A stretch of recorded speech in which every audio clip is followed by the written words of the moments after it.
of our last game, that's kind of how the season went. Put together great game plans. We play hard. Uh, we make plays in the first half. We can compete with anybody. Obviously, we beat the best team record-wise in the league this year because we finished the second half. We made plays in the second half. Uh, but for the rest of the games, we did not. And that's going to be one of the focuses this offseason is finding playmakers, finding guys that can finish the game. All right, guys, what do you have for questions? Yes, on that point, Coach Buckley, if you had to, let's say a percentage or number, how many players and or coaches would you like to return if you had your option next year? Well, that's a tough to answer, but when you're 1-9, obviously you got to make some changes all around. You have to find guys that can finish and play, implement the game plan, and be able to take what we're doing in practice to the game field. So percentage-wise, I mean, you guys have been around 1-9 or losing franchises. You just use your imagination. So just on that note too, that is basically saying a cleaning house type of move. Well, if not cleaning house, there's going to be some changes within the staff, position changes. But it could be that. That's something that I'm still going over, still looking at, watching tape, watching other games. I really watched the games yesterday to see what was the difference between playoff teams, guys that are contenders. And I feel like even with all that being said, we make a few more plays. We are right in the mix of makes the playoff at 4-6. So it's one of those things you have to be realistic on what you're trying to do and accomplish and your goals. And that's what I'm trying to do is really evaluate not only myself, coaches, players, everything that we're doing within the organization to make us a playoff team and a Danny Garcia Holden trophy contender. Look, now that you've had the opportunity to look back at this season, what are some of the things you would have changed about, maybe how you did some things? And what are some things do you feel like worked really well for you guys? Well, I think really well just started. We put together great game plans and we made some adjustments. We eventually identified some talent. If you look at the end with some of the transactions we made, was very good.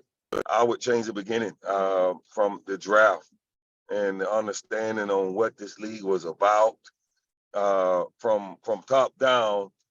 You talk about the developmental part and league of opportunity and you draft guys with the ideal that you are going to get a chance to develop them a little bit. In the back of your mind, you still obviously wins and losses matters, but the youth and the development was at the top of everybody's mind. Looking back on it now, I mean, if you look at Arlington, you look at Houston, you look at DC, guys, Seattle, they have a bunch of older guys that brought some stability. And that was never at the forefront of our mindset because we talked about an age limit of maybe 27 guys, hadn't played in a while. I felt like that was a mistake on my part, believing that everybody else was going to kind of go like that. But quickly realizing that was not true and trying to rectify that, I think is the biggest thing that I would wrestle with. Terrell, what was your message to some of these guys? I mean, as you guys left Arlington, some of these guys want to play again. They want to. This is their future. They want to continue to play.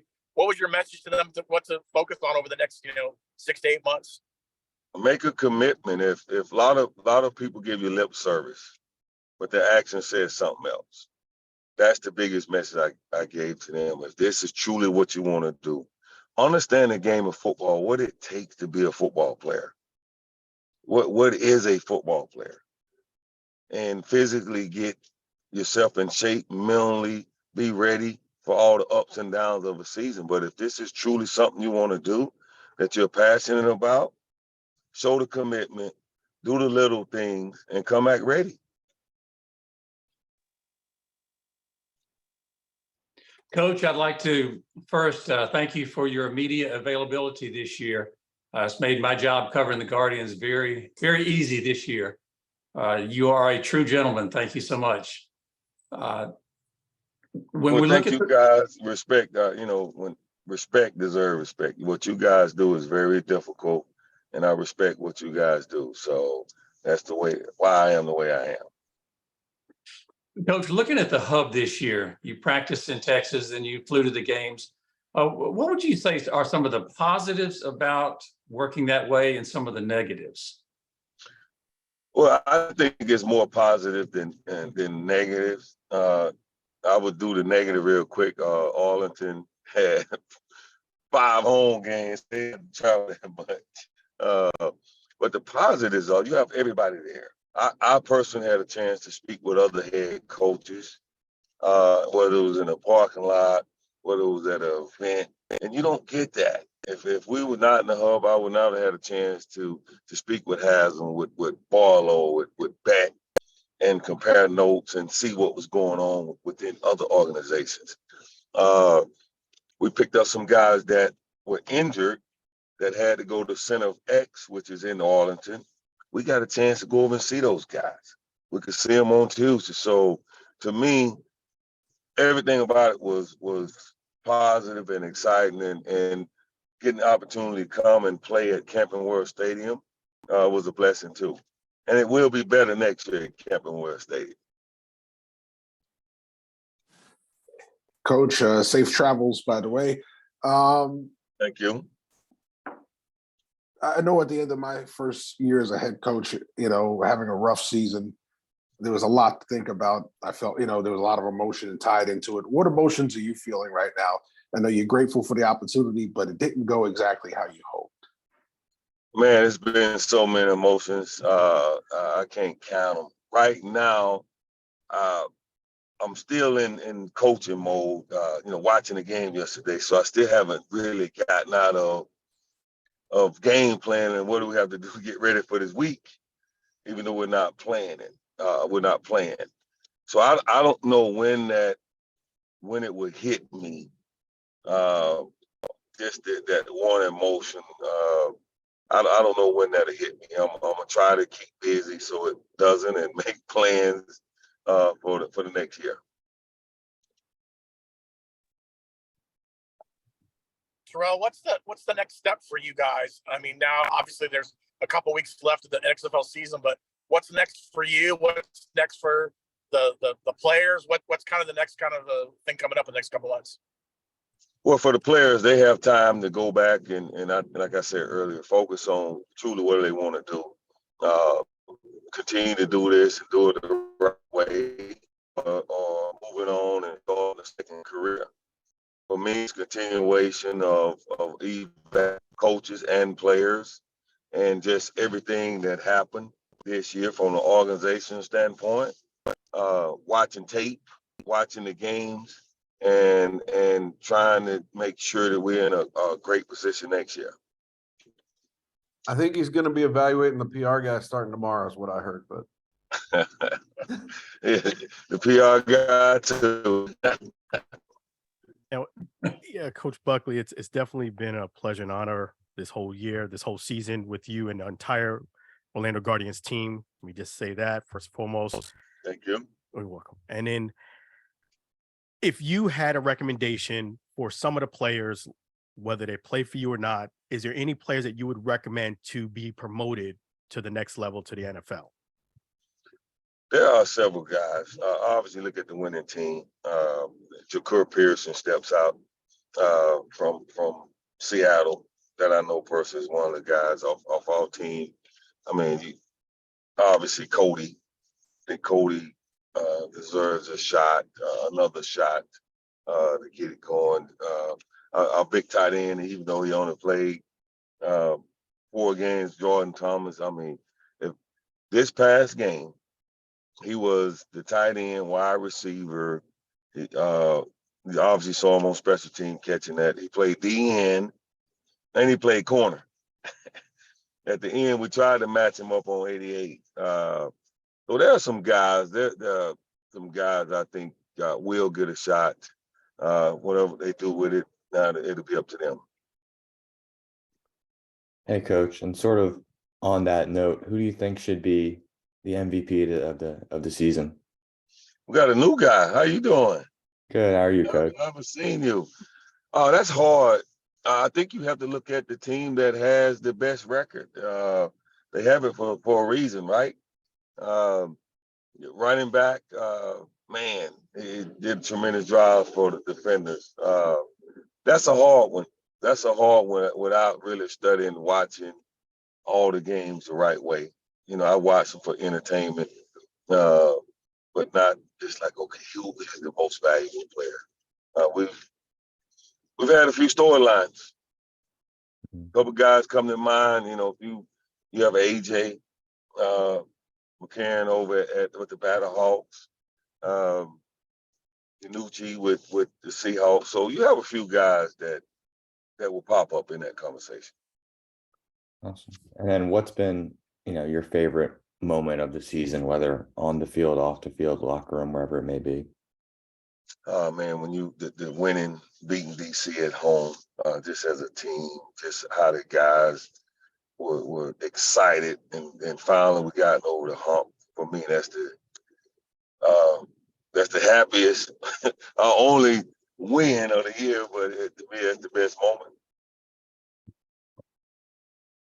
Coach, now that the season's officially wrapped up for the Guardians, first of all, I'll say a lot of fun speaking with you every week, and going to be, rather than saying it's going to be sad that it's over, looking forward to doing more of it in the future is what I will say. Absolutely.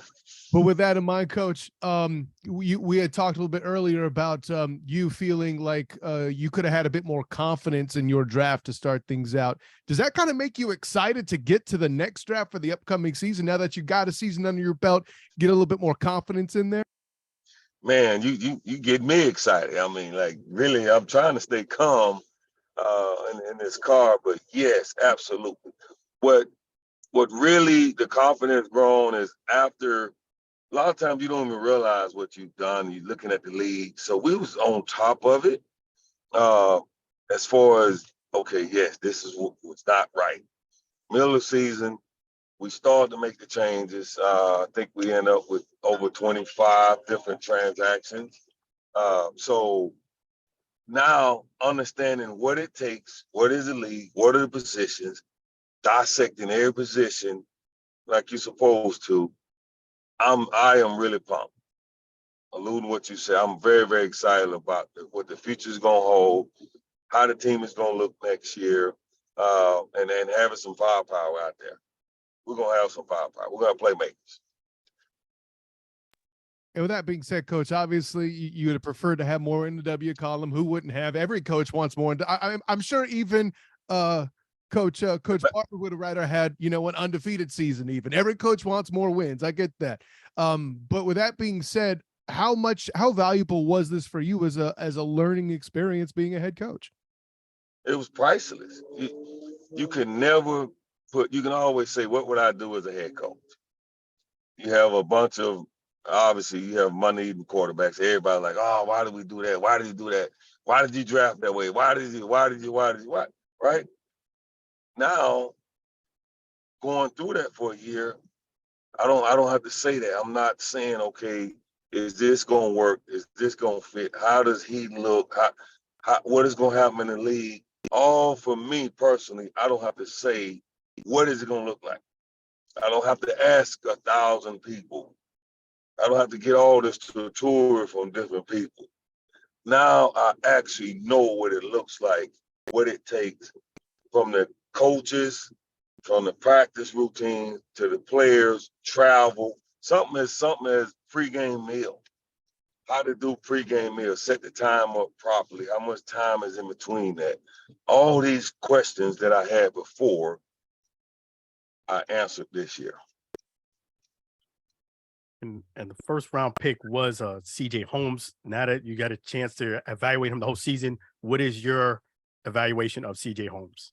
CJ Holmes did a great job for us. Last game, he had a rough game the last game. And then he was banged up at the beginning of the year, so he was slowed down for a majority of the season. In between, before last week, he was playing corner and star, which we wanted, and was doing a very good job for us. We appreciate it. I think you're talking about a 23-year-old. We're talking about the developmental part. What's very, very nice about CJ after the game, when a player admits and they accept, like, man, that I have to do better. That's not good enough. You appreciate that because that leaves the door open for improvement. Versus some players you see, they go out and get beat, don't do what they're supposed to, and they act like nothing happened, or they blame somebody else. CJ was not that way. I'm very appreciative. I'm looking forward to working with him next year. On that note, it is official that the Battlehawks are not going to make it. They're eliminated. What is your feelings now that it's official they're not going to move on? Well, they had to try, and we had to try to stop them, right? We didn't do a good job of that the second half. But what was alluded to earlier, everybody wished they had more wins. So I'm going to call Coach Beck and ask him when can we get together. Can we get together this week? But that happens. Everybody's fighting, clawing, and scratching to be the best to get that extra win. So, but only 4 teams can make the playoffs. Coach, I'm sorry, go ahead. Okay, I'll take it. First of all, Coach, let us know how that golf game with you and Coach Beck goes. I can tell you that right now. I'm gonna take care of him. I owe him one. And with that in mind, Coach, listen, we've talked a lot about innovation, even going back to the preseason and the prep about what the XFL has brought. Even with all that innovation in mind, though, is there something you feel like you would tweak about the league to make it just a bit better? Certainly, the season's gone well, but what's something you could see that the XFL could do even better on? I don't know. They've done a very good job. I mean, you see us over there. We get a chance to argue with the refs, and they talk to us. That's kind of what all coaches really talk about is the interaction between the refs and some of the calls. I think we can show replays in the stadium a little bit more to help us make some of those tough decisions. But overall, the XFL, I think with the rules and having that one challenge, which is probably now my favorite one, being able to challenge any call, I think that's pretty nice. Even though I only won one, I think I had one challenge I won. It's like, come on, guys. I would add this to that. One thing they could do, let us look at it. Let us get a chance to see it before we actually challenge it. That was one of the issues that I had. You really never had a chance to see. Was it? You trying to look at the scoreboard? If they didn't show it, you're like, okay. Now you're just going off real time, and obviously that didn't work out for me. Coach, looking back from day one, what would you say is the biggest surprise in your eyes, whether it's a pleasant surprise or something was a little different than you thought? Is there one thing that stands out? I think overall the league, the quality of players, the quality of play, and how big those guys. I mean, those guys are huge. Like Seattle had, not Seattle, Battlehawks in Vegas had the biggest team player-wise, and I was, you're surprised that those guys are out there like that. You think all of them are in the NFL, but the size and the speed and the quality of play, I was really impressed with. Coach, let's say if a GM were to come to you tomorrow and say, are there any members of your staff that you would recommend for a coordinator position in their organization? Who would you recommend from your current staff? From an NFL team to call about a coordinator job? Yeah. Who's 1-9? I think you know that answer. We got to win some ball games. But I would say this. I think both guys, when Shane took over, did a pretty good job for us. And Tony, being his first year, did a pretty good job. Nobody did a great job because we didn't win ball games. We got to win ball games. We have to finish the games off the right way. We did not do that. So that would be a short conversation. And on that thread, with this being your first head coaching position, would you say it was about what you expected, worse, better? Where would you say, after looking back, how it was your first year? I would say it was a little bit better than I thought for me of in the terms of the stuff that I knew, the stuff of the 15 years of coaching that I had written down. If I would have followed that path, you know how you say your initial thoughts most of the time are the right. And I give myself an F on outside sources of the influences of doing things I really didn't want to do. So it's one of those combinations of in between, because I did some things that I didn't want to do.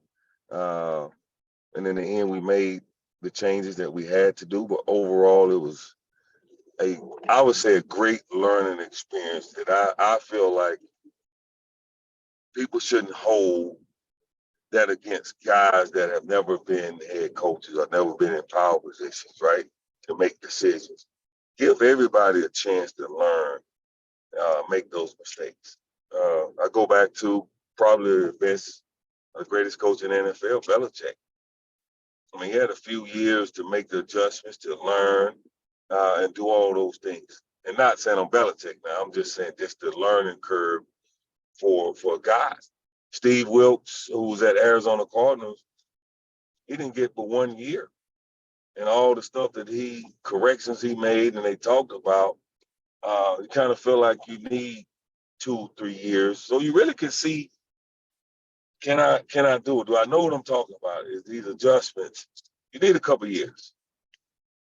But for me, it was a good year on that learning curve and understanding what it really takes. I know that's a long answer, and I went around the world to get to that point. There's a lot of thoughts, a lot of things you try to get out. And just so you know, I did mention this to Andy, so it's not a surprise. I am going to take you up on that offer and have you come on my show throughout this year. So just keep that in mind.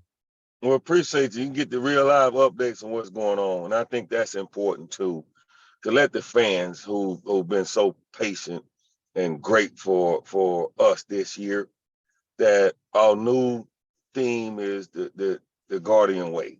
I mean, we already starting different, and I want to be able to show them the progress, what we're doing. So come game day next 2024, they will be pretty excited about what we've done and what we're going to do. So that sounds encouraging for the fans, that just hang in there some more. Yes, please don't give up on us yet. Anything else for Coach, guys? No, I'm good. Yeah, I got a question. I guess I'll ask now. Who do you think has a good shot of winning this whole thing? Oh man, you know, for a long time I was saying DC, but them Dragons, man, that's gonna be a game next week. I think it's gonna be the winner of the DC Seattle game. Yeah, and I wanted you to kind of clear this up for the fans before I let you go, is that a lot of fans are upset at the fact that Arlington is moving on and they have a 4-6 record versus obviously the Battlehawks who have a 73 record. Can you kind of explain this to them so they could get it?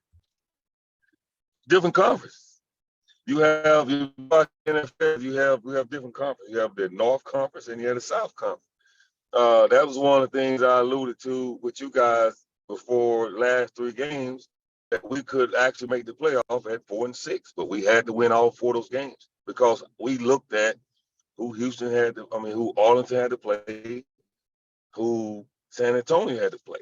So we have Houston, San Antonio, Arlington, and Orlando in the same. That's the South Division. And you take the top 2 teams in that division and play. It's not the overall league. That's how all 4-6 is playing Houston, the Houston Roughnecks this week. Could have easily been us. Oh man.